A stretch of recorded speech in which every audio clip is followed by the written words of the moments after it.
Hello everyone. So that last video blew up, which I'm actually ecstatic about, by the way. I never even thought I'd get above like 2K views, but I'm not gonna say that. But I was gonna say like fuck me sideways. Anyway, yeah, no, fucking 16K views right now as I'm like recording this now, and it's going up still. So I can't thank you enough for that. That was actually insane, like insane to me. That shit's crazy. Anyway, I wanted to share my PVE build with you, the one that I was in the video, the one I finished off. It looks a lot different than from in the astral video now, because I actually just like, when I got astral, I started like dripping it out a little bit, and just actually using it, because I didn't use it prior. It was still a really good PVE build prior, don't get me wrong, but like, I never actually used it, because I'm not really a PVE player, but ever since I got astral, it kind of changed a tiny bit. But either way, I'm going to share my PvE build with you. I'm going to put a lot of stuff on screen as well. Just walk you through how to do it. It's been a long ass time since I've actually made it. It is 41 years old, which I don't know how. It's every 4 days, right? Okay? Let me calculate this real quick. So it's every 4 days is Deepwoken a year, right? So if I take 18 from 41, that's 23. So 23 divided by, well, no, it's 23 times 4, right? I'm an idiot. I failed maths. It's been 92 days, I think. It's been a long time, and I haven't. What the hell? Okay, it's been a long time since I've actually done anything to this build, and I am missing one thing, and it doesn't really matter that much anyway. But yeah, no, this build is one of my best. It is, well, it in my opinion is one of the best PvE builds. I know there's builds that can kill Etheron in 0.5 seconds or some stupid crap like that, but this one, you one cycle Etheron, you one cycle Chaser. It's good enough for me. I don't really care. I don't need anything more powerful. I'm not going to wipe this just to make a new one. But, so basically, I'm going to stop rambling now. I'll walk you through what you have to do. I'll put stuff on screen. But your pre-shrine stats, which I'll put up now, should be these. That's what you want pre-shrine. Ideally, you want to be a Vesperian. You can do this on other builds because you have 4 talents spare by the end of the build. 4 investment points spare by the end of the build, right? So you can basically use any race, but Vesp would be one of the better ones because you get the natural armor just anyway. You get exoskeleton, which is always nice. Tank a little bit more, you know what I mean? Even if it's not much. Ideally, yes, maybe go something else. What's another race that would be good for PvE? Can't even think of it.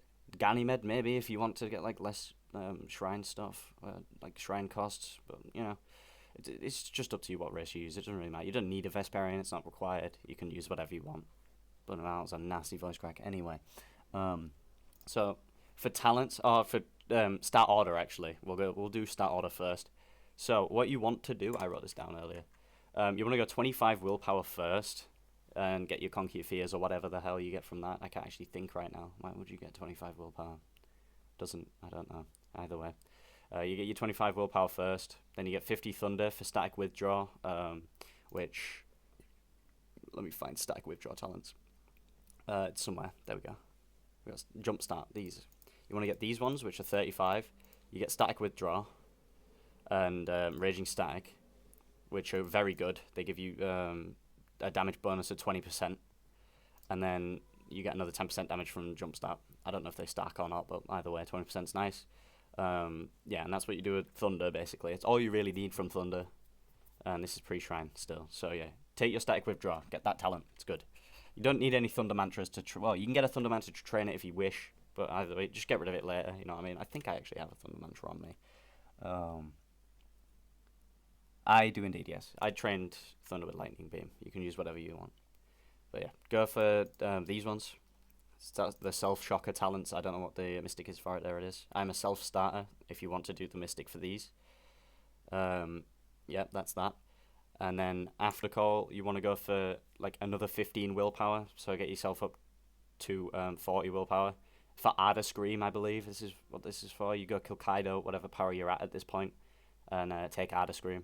It's going to be a little bit difficult, but either way, once you're doing that, like once you've got up to that point, you should have a Whisper roll by then, so take a Gale Mantra, and you can train your Gale with that, get up to 75 Gale, and once you've done that, you can get, I think it's Silencer's Edge, Inhale, Silencer's Blade, No, sorry, Silence's Blade, not Silence's Edge, and a Will Without Song. So these are necessary. These are like almost necessary talents. You want a Will Without Song for definite. Silence's Blade, which is this. You'll be about level 10 by this point. Don't worry about it. And you want Inhale, which is one of the more important talents. Because I don't even really use Static Withdraw all that much, but it is really good when you have that extra 20% damage. And Inhale also adds quite a bit of damage. And it works very well with Nullifying Clarity, which you can just get later anyway. I don't even know if that procs Nullifying Clarity. I might just be chatting out my ass there. But either way, something else will. So it doesn't really matter. Yeah, that's basically all you need Gale for. And once you've got 75 Gale, try and aim towards Astral Wind. Get Gale Trap, and also take the talent that sets it off. I can't remember what that talent is called. Hold on, I'll have a look. Aeronade, that's the one. You want Aeronade for that. Very good. And then go for... just do 40 Intelligence, and then get the rest of the pre-shrine. Post-shrine is right here, obviously. Get your heavy. Well, don't do heavy first. You can go for 25 agility first. You need this first. You get Speed Demon. You can even get fucking Conditioned if you really want to. Optional. You don't have to get Conditioned, but it's nice. You can get Conditioned to Speed Demon. That's why you have 25 agility. 40 Fortitudes for Exoskeleton. 40 Strengths for Showstopper, even though I don't take Showstopper on this build. It's just nice to have a bit of pen from this. I think actually this... I don't actually know why I have 40 Strength. Oh, for the Gale talent, probably. I don't even know. I'm such a good fucking guy who makes, but I'm actually really good at this. Oh yeah, Carnivore's good. Wyvern's Claw's good. Spine Cutter, that's the one. My bad. Yeah, you want to get Spine Cutter and Unwavering Resolve. This is what I went 40 Strength for. Unwavering Resolve and Charged Return as well is really good, because when you're on when you use Static Withdraw and Shade Devour, this procs as well. Charged Return procs as well. So that's good. Yeah, that's where you go 40 Strength. After, well, you don't need Exo first. So go 25 Agility, 40 Strength, then get Exo. And then you can go on your weapon. Leave the weapon to last. All the weapon talents aren't even that important. And you'll be quite squishy for a while, but that's basically it for the build, honestly. Even then, that's basically it. And then you'll see on the build, this is different, but you don't really need Erudition at all. At all. You shouldn't be spamming mantras. Because all you want to do, Song Chant doesn't matter either.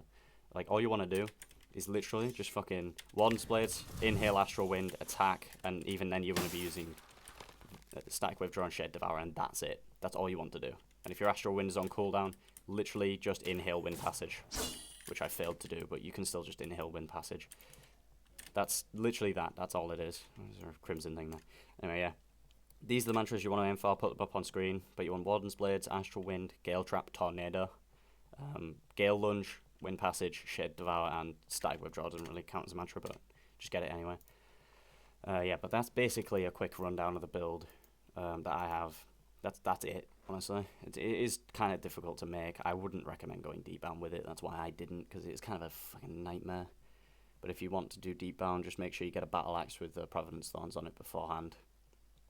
And if you have a build that's heavy, you can just go buy enchant stones and pray to the Deepwoken gods that you get a Prov Thorns enchant. And then just go buy a Battle Axe for Metris and put it in your bank. That's easy.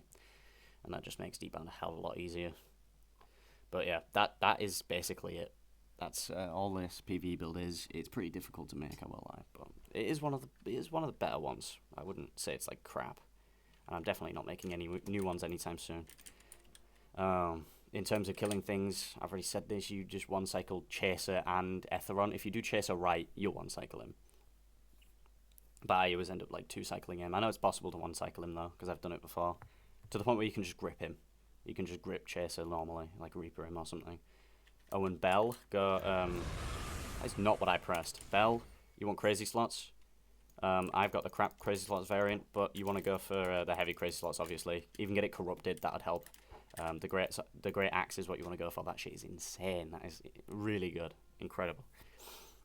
And I haven't got an Earth on this build at all, but if you want to choose an Earth, I'd say Dawnwalker, because you can get Blinding Dawn, and that helps. If you put a Bloodlust on that thing, it's pretty good. So get Blinding Dawn for that. Or you could go Stark Kindred. It doesn't matter what Earth you go, you can choose your Earth. because that isn't, the Earth doesn't carry the PVE build. It's literally just like any Earth, doesn't really matter. That's basically it. Yeah. Anyway, cheers for watching. I hope you enjoyed the PVE build if you even bothered to make it. I don't care if you don't. It's up to you. I've had a lot of comments on this other video, the astral video, saying why have you got astral and an enforcer's axe, and a lot of people don't like when I say this, especially when I'm in a call with my friends. They argue with me over this. An enforcer's axe is better than a Evan spear hand axe, because with an Evan spear hand axe you can't proc speed demon, which is known because it's a bleed weapon, yes. And a lot of people counteract that by saying, well, you practically have speed demon on the axe, on the Evan spear anyway, because of the bleed damage, but you don't. It's even if it's slightly less, which it is. I've like done the math on this. It's not as good as an enforcer's axe. The enforcer's axe does a little bit more damage, and you won't get the benefits you speed demon or anything, which will just completely negate getting agility at all. You may as well have like fucking 2 agility if you're gonna use an Evan spear on this build. Just use 2 agility. You don't need speed demon or anything then. And even if you want conditioned, then just get an enforcer's axe and use speed demon. You could just save yourself a lot of points. Either way, the enforcer's axe is slightly better. I think it's better by like 5 or 6 damage, something like that. I don't know what else Evan spear can't proc, but I've heard it can't proc certain things relating to inhaling, but I'm not certain if that's true or not. I haven't actually fact checked that, so don't believe me on this. I don't actually know, but there's a lot of things Evan spear can't proc that I've heard of, and I just can't really like confirm or deny. That's not like anything. You can go ask in the Deepwoken server or something. But yeah, just honestly, please just use not an Evan spear. Please just use an enforcer's axe. It will save you a little bit of time as well. Getting an Evan spear can be a little bit difficult. Not really, but that's the weapon anyway. Just use an enforcer's axe. I've said that way too much by now. But yeah, that'll basically do it. Enjoy the build if you make it. If you don't, then cheers for watching, and have a good one. I just want to point this out because I didn't mention it in the video. Yeah, I'm a bit of an idiot for this. This is my bad. So I hope you see this. But to get like Thundercall and Gale Breathe, right? Literally just choose those in the menu, in the starting character creation menu, right? So just get like 5 Thunder, 6 Gale. Actually, no, get 6 Thunder, 5 Gale because you're doing Thunder first. So do that, and then like when you're about to Shrine, go and get Shadowcast and Frost Draw, and then you'll shrine them to 22, and from there you can get Warden's Blades and Shade Devour like that. That's what I forgot to mention. I think it's the only thing I forgot to mention. And of course Iron Sing, which I've already like edited in and shit. I've already said you can go and get Iron Sing to eat Golden Erythene. I can't actually remember what they do, but I know they're good. So yeah, there's that. Yeah, sorry, I just forgot to mention it, but either way, there you go. That's basically it, and honestly, that's basically just the PvE. So yeah.